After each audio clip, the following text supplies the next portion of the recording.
Picture this, it's Tuesday night, you open up your wallet to check a position before bed, just a quick look, right? And the balance reads 0. Not red, not down, 0. You swipe to refresh, still 0. Your palm starts to sweat, your head feels hot, and then you see it. You scramble to check the transaction history, and there it is. One outbound transfer 20 minutes ago while you were getting ready for bed. Everything you've made in your crypto journey gone in a single transaction. Last year, Scam Sniffer found over 100,000 scams for people losing money to phishing alone. Chainalysis tracked another 80,000 victims from other compromisers, and we hear hundreds of stories every single year of people losing money. Not from bad trades, not from bad investments, but from hacks, scams, and exploits. It's not happening because they sent their seed phrase to someone. It's happening because 3 weeks ago, they connected to a site that looked exactly like the original and they signed a message without even realizing it. This is happening every single day to people who think they're being careful, to people with 2FA, to people with hardware wallets. My name is Adam and I've been in the game for over 9 years. I spent tens of thousands of hours researching and studying the market, and we've been around the block enough to have seen these scams and exploits come up time and time again. And that's why today we're putting our collective knowledge into a video to make sure you do not fall victim to these very avoidable mistakes. It doesn't matter how much money you make if you lose all of it to a hack or a scam. So that's what we're going to do here. Look at the best practices you need to use to make sure you don't lose your hard-earned cash. Today, you're going to learn exactly what you need to do immediately to protect your capital. Let's go. So here's exactly what we're going to cover. First, why crypto is a bigger target than ever before, and contradictory to what most people think, why crypto is more dangerous than ever. Then we're going to walk through what the professionals are doing, the people who hack and scam for a living, because these people might not be targeting you directly, but they're targeting the billion-dollar protocols that hold your funds. And then naturally, those techniques trickle down to the copycats who then target you. Then we'll go through the actual attack surface. This is every single way people are losing money to scams and hacks in 2026. And we'll look at what you can do about them. We'll touch on DeFi, why the risk isn't just your wallet, it's where you're putting your money. Then I'll share the framework you use to keep safe. And finally, we'll run a checklist you can use right now to make sure you have your ducks in order. Let's go. The total value locked across DeFi is around $84 billion. And crypto itself now has a market cap in the multiple trillions. That's why things are heating up. Think about it from the other side. If you're a professional cyber criminal, where do you spend your time? Where the money is, right? In the early days, hitting crypto was a side project. There was some money, but the prize wasn't that big. Payouts were small. The laundering was hard. It didn't make too much sense to allocate real resources to crypto scams. Today, the payouts are 8 and 9 figures. The prize is massive. The laundering infrastructure is mature, and the prize is now too big to ignore. And it's not just the size, it's the interconnection. Look at what happened with the Drift exploit. Look at what happened with KelpDAO. Look at every major attack in the last 3 years. What do they have in common? One protocol gets compromised and the contagion ripples across DeFi. The issue with DeFi is everything is so interconnected. Your stablecoin sits in a lending protocol. That lending protocol uses a bridge. That bridge relies on a different oracle. That oracle has a multi-sig. Break any link and the whole chain is destroyed. We call this an attack surface. Your attack surface is essentially every place an attacker could get to you. Every wallet, every exchange, every DeFi position, every browser extension, every device, every email, every Discord, every community, every social account that's linked to anything you own. All of these things together combine to create your attack surface. As crypto grows, naturally your attack surface will grow with it. More chains, more protocols, more wallets, more everything. You don't notice it's expanding. You just keep adding things over time and it eventually compounds into something very visible and very exploitable by hackers.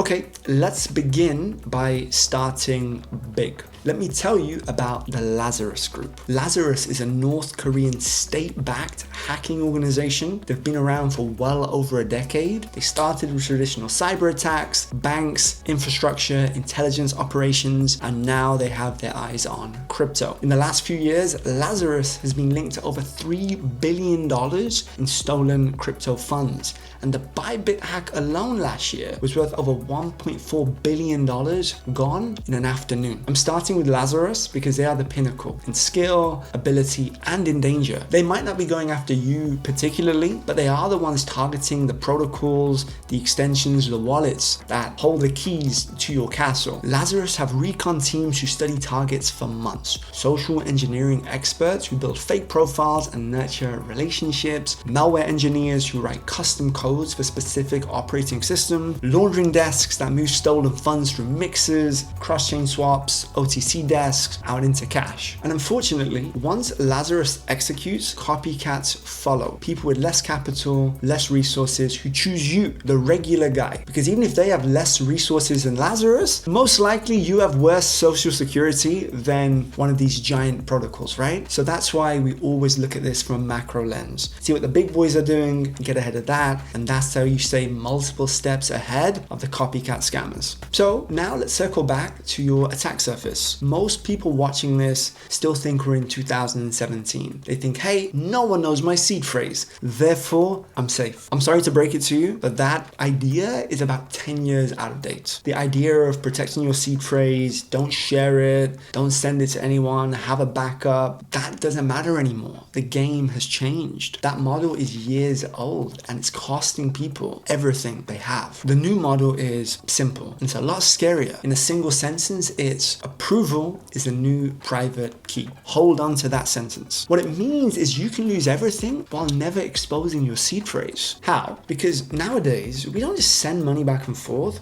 we're interacting with protocols. And every single time you're interacting with a protocol, you're asked to sign, approve, or connect something, right? You would see this from experience. Now, every single time you tap approve or sign something, you're essentially giving that protocol the permission to move your tokens. If a contract is malicious or it gets compromised at a later date, the hacker can move your funds at any point. Your seed is still in your safe, but the hacker doesn't need that. You've given them something a lot more powerful. You've given them permission. They don't need your key if you leave the door open for them. Our digital attack surface can be broken down into 3 buckets. First, phishing and impersonation. So this is anything where someone pretends to be something they're not to get you to click, connect, or sign something. This could be DMs on Discord, X, Telegram.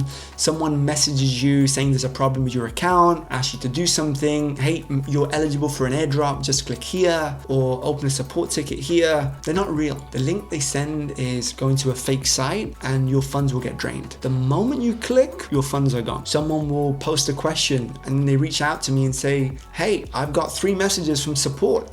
Which one's the real one? And none of them was the real one, right? A key kind of note in this space is a support team will never reach out to you first. So that's just something to keep top of mind. It happens to everyone. And sometimes the actual mod or admin themselves gets compromised. I've seen it many a time where official channels are sharing dodgy links and phishing scams. And it's not intentional, but just as easy as me or you could get hacked, so can these official channels. There are also fake claim pages. There are countless airdrops out there. We recently did a video on them. Incredibly lucrative. But when you dabble in airdrops, you have to be extra careful because these are new protocols too that are easier to be exploited. But when you're farming airdrops, you get a lot of fake claim pages. You connect, you sign, you're drained. And then you have cloned websites, pixel perfect clones of Uniswap, Aave, Jupiter, Lido, the works, like absolutely pixel perfect clones. The URL is 1 character off, but you don't realize. Next thing you know, all of it gone. You search Uniswap, the top result is a sponsored ad. Surely real, right? The search engine must have done their due diligence. No, it's happened many a time. A hacker only needs a few minutes running an ad on a search engine to get hundreds of people to click. When you think about a product like Uniswap or Jupiter, thousands of people are searching for these every single hour. So if a hacker manages to get a Google ad up for even 5 minutes, how many people are going to click on the wrong link? Exactly. The key to this is to bookmark every single link you use and never go through search engines. For me personally, the way I get my bookmarks in the first place is by going to the official X account of the project or protocol, clicking on the link, and then saving it to my bookmarks. So I'm going directly to the X link, clicking the link in their bio, official link saved to my computer. Never use search engines. Next, we have device level risks. This is anything where the threat lives on your machine, not on a website. These are malicious browser extensions. People install extensions for everything: Netflix, productivity tools, watching free videos on the internet. Some of these extensions read every single page you go to, including your wallet page. Some can inject scripts, some can swap addresses on the fly, all of it damaging and in your machine. The key here is you need to audit your extensions ruthlessly. If you don't use an extension every single week, I wouldn't even have it on your browser. There are also these things called clipboard malware. Oftentimes in crypto, when we're sending money, we don't have time to type out addresses letter by letter, so we copy and paste them, right? Well, now there are these clipboard malwares which go in, and when you copy something, when you go to paste it, it will make the change at the point of pasting. So you've correctly copied your address, but when it gets pasted over, it's the hacker's address. And if you don't read through, your money goes to the wrong place. So I always urge people to properly read through the whole address before sending. Now you have address poisoning. So an attacker watches your activity and figures out what wallets do you often send transactions to. You know, you have 2 Solana wallets you're transferring back and forth. A hacker will see this, they'll go in, they'll make another address very similar to one of your other addresses and then send you a small amount of dust, maybe $1 or $2. What happens is now this saves to your wallet history. So the next time you go and you send some funds from wallet A to wallet B, you think you're sending it to your other wallet, but you've actually been poisoned. You're sending the funds to a wallet that looks like yours, but is actually a scammer. And that's why you can't just read the last 2 letters of an address and think you're good. You have to read the whole thing. Third, we have signature-based attacks. This is where most of the modern money is being lost. You've probably seen unlimited token approvals. When you approve a token on a DEX, you can approve a specific amount or all of it, an unlimited amount. Now, most front ends often default to you using the unlimited option because it's convenient. And that's true, but convenience is often where the danger is found. That convenience is a forever open door to your money. If that contract ever gets exploited at a later date, every wallet that approved it unlimitedly is drainable. You also have permit and permit 2 hacks. This is a dominant drainer vector right now, and most people don't even know it exists. A permit is an off-chain signature. No gas, no transaction. You are basically signing a message that gives a contract permission to move your tokens. To you, it just looks like you're signing into a website. Ultimately, you're not sending money anywhere. You're not placing a transaction, so it can't be dangerous, right? Completely false. What the attacker is doing is not asking you to sign anything now. They're just asking for permission, and at a later date, that's where they'll pull your tokens whenever they want. So if a site ever asks you to log in or verify your wallet and the message contains the word permit, this is a red flag. Same thing, if it has a token address or contains a deadline, stop, read it. But if it doesn't make sense, do not sign, do not permit, do not log in. And there we have it. That is our attack surface area. Phishing and impersonation, device level, and signature based. You don't need to memorize all of these. You just need 4 habits to handle all of them. 1, slow down. 2, read what you're signing. 3, bookmark your sites. And 4, trust nothing that lands in your DMs. This will reduce your risk by 90%. Okay, now the part most people are underpricing. Everything we just covered was digital. It was from the other side of the screen. But what happens when the threat is much closer to home? The first thing I'm going to address, and you'll probably think, why is he putting so much time into this? It seems small. It's actually very common and probably the biggest scam I see happening in 2026. It's SIM swaps. Your phone number is oftentimes the weakest link in your security stack. If your bank, your exchange, your email, or anything really uses SMS as a backup option, the last thing you want to be doing is using SMS. Why? Because that means your security is only as strong as your phone provider. And spoiler, it's a lot less secure than you may think. A SIM swap essentially works like this. The attacker calls up your carrier, sometimes with someone else on the inside, and they convince the carrier to move over your number to their number. Now, they they get your texts, they get your 2FAs, they get your password resets. All it takes, one convincing argument to some guy at the other end of a phone network provider, and now they're in. They've got everything. The fix is simple. Remove SMS as your 2FA option on every account. Use something like Google Authenticator, or even better, a hardware key like YubiKey, and immediately you'll be much, much safer. Next, and I see this way too often in this industry, is oversharing online. People posting portfolio screenshots, flexing their watches, their car, their holiday, their hardware wallet on a table, looking out over the beach, their ENS that's tied to their real name, that's tied to a wallet that holds millions of dollars. Every single one of these things on their own is a breadcrumb. But as we know, if you follow the trail of breadcrumbs far enough, you can kind of get to the action, right? And attackers are using incredibly advanced softwares where they can scrape X, they scrape Lens, they scrape ENS, they build profiles, they can cross-reference activity, they're figuring out who you are, where you live, what you're doing, what you hold, when you're on holiday, when you're taking a nap.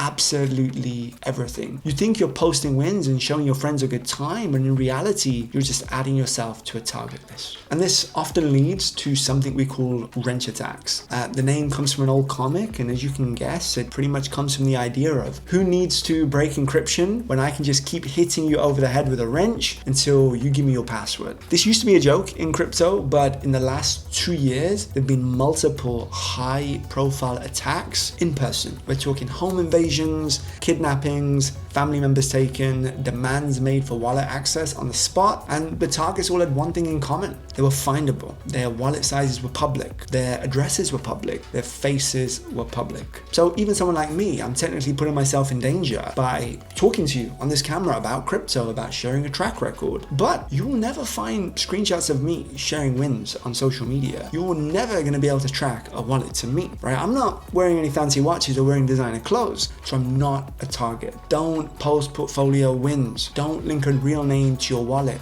Don't flex. If you need to share your wins, use a pseudonym, right? So keep your assets and your identity separate. You're not famous. You don't need to be visible. Stay quiet, stay safe. And I will reiterate, I know a lot of you want to share your wins.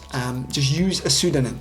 Okay, so let's slow down for a second. I want to give you what I believe is the line of the video. You don't get hacked, you sign. So if you go in and you read every post-mortem of every major crypto hack in the last couple of years, almost without exception, the victim signed something. Whether they gave approval, permission, or they just clicked something, the attacker didn't break the encryption, you did. And that sounds like bad news, but it's actually the best news in the video, because if most losses come down to human error, your mistake signing a signature, then those misses are also very preventable. And you don't have to be smarter, you don't have to be an engineer, you just need to slow down for 10 seconds and you can change the whole game. And remember, you don't have to be uncrackable. No one is uncrackable. You just need to be harder to crack than the next individual, because these hackers operate on a return on investment system. If it's hard to crack person A's wallet and easy to hack person B's wallet, they're going to go after person B, right?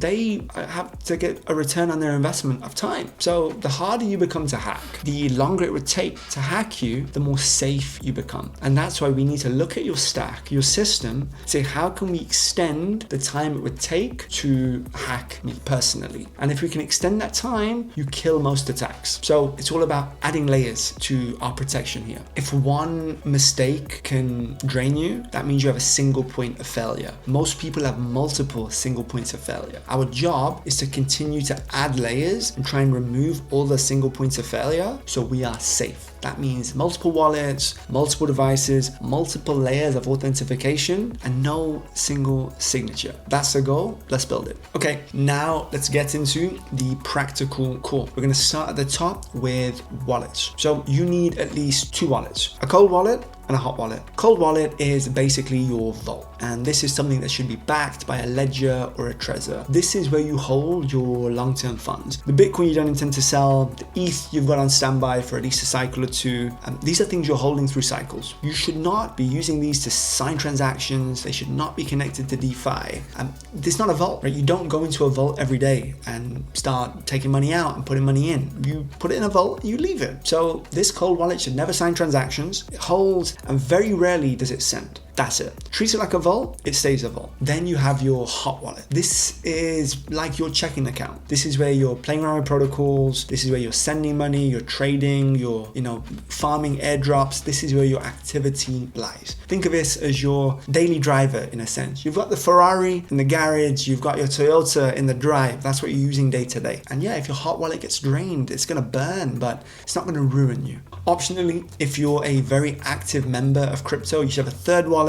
This is stuff for airdrop farmers, for example. A burner funded with a little bit of cash to be expendable. So when you're testing new protocols or farming something, keeps you safe. So 2 wallets at a minimum, 3 if you're very active. Now, onto seed phrase rules. So the 2017 playbook is still relevant. You cannot give your seed phrase to anybody. Never digital, no iCloud notes, no in your password manager, not a photo, not a screenshot, not in an email draft to yourself, not in a Google Doc. The amount of different methods I've seen people use to store a seed phrase digitally, where they try to think outside the box, is commendable, but it's also crazy because nothing beats just having a hard physical copy or 2 in some safe spaces. I don't care what clever system you've got or what type of Morse code you're using. If it's on your digital device, it's a problem. Get it off there. I personally have a steel backup of my seed phrases in multiple locations because, hey, paper gets wet, paper gets burned, paper gets thrown out. Steel survives.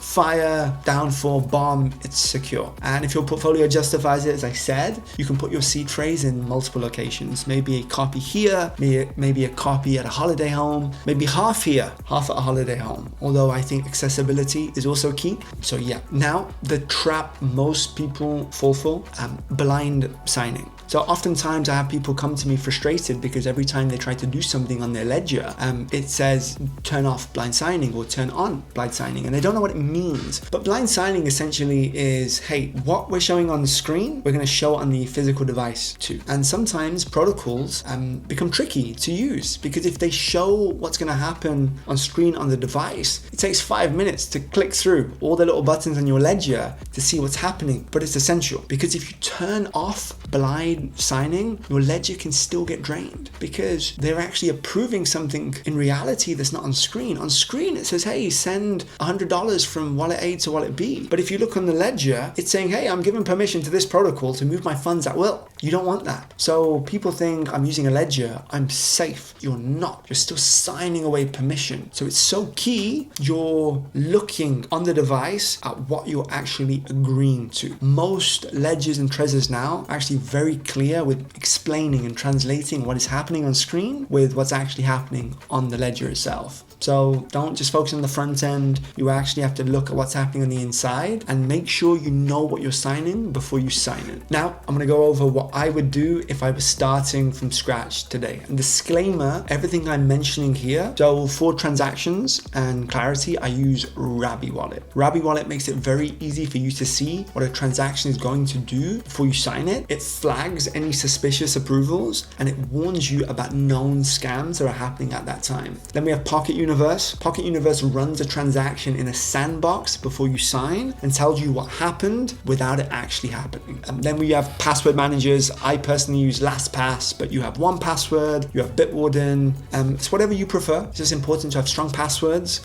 on every account, no reuse, because if you use the same password for, MetaMask and Phantom, if someone gets your MetaMask, they might just use the same password in your Phantom and you lose both. Next is 2FA, as we said. Skip the SIMs, already explained that issue there. I use Google Authenticator. You can use something like Auth3 or even better, a hardware authenticator. So yeah, I personally use a dedicated device, but even within that device, you should have a dedicated browser, minimal extension. It's only the ones you actually need. If you're not using an extension on a weekly basis, just cut it. No unrelated tabs. Treat it like a sterile environment, right? If you're going in and performing surgery, everything needs to be clean. If you're dealing with your crypto, potentially your life savings, you need to keep the environment sterile. Safety above all. You can also use something like Bitdefender or Malwarebytes. These are not optional. Run the scan on your computer. It takes 10 minutes. Honestly, if you're dealing with 50, 100K or even more, run it every couple of weeks. You never know. Better safe than sorry. It's not paranoia, it's sensibility. And you might think it's overkill until one piece of malware drains everything you have. So let's avoid that at all costs.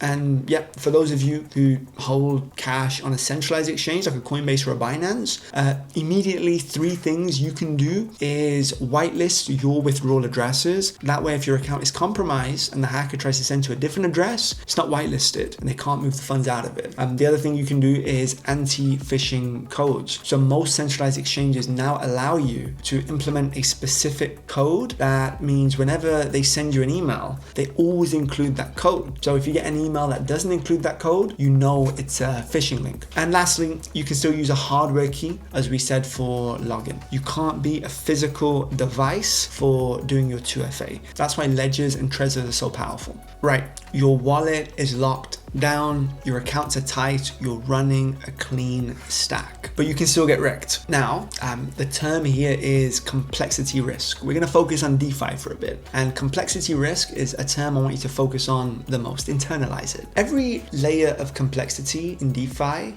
is a layer where something can go wrong. You have a leveraged farming position that involves a DEX, a lending market, a collateral asset, a debt asset, potentially a bridge, possibly a yield aggregator, possibly an LST. That alone is 6 points of failure. If any one of those things breaks, you can lose everything.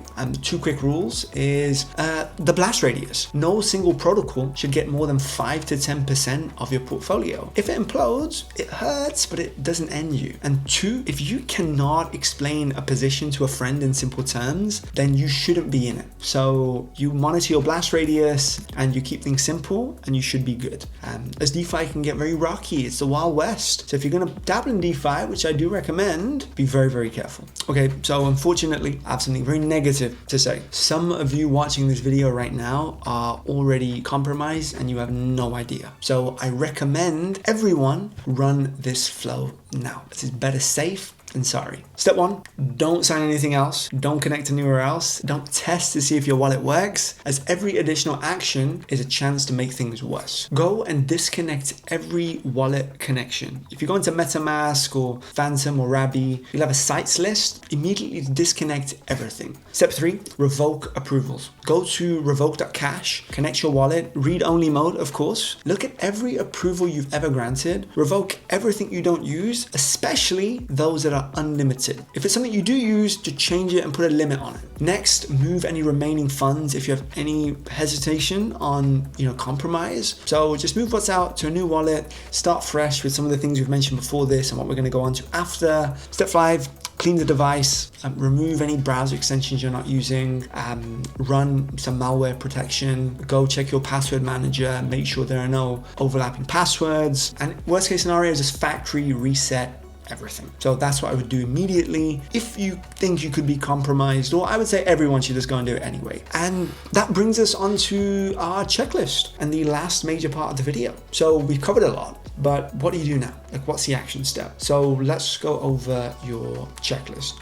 1, revoke old approvals. Go to revoke.cash, connect your wallet, cancel every unlimited approval you don't actively need, and cancel anything that you don't recognize. 2, move long-term funds to a cold wallet. If you're holding significant size in a daily use wallet, move it. If you are participating in airdrops and stuff, get a third wallet. 3, turn off your SMS 2FA and swap it for something else. I'm talking email, X, Discord, banking, exchanges, everything. Switch to an authenticator or a hardware key. 4, add authenticator or a hardware key to other critical accounts if you haven't already got them. So these are exchanges, emails, social accounts, anything that can link your identity to your crypto identity. 5, audit and delete browser extensions. Go to your extension list on all of your browsers. If you're not using it every single week, I recommend just getting rid of it. If you need it, delete and reinstall, but make sure you're doing so from the official website.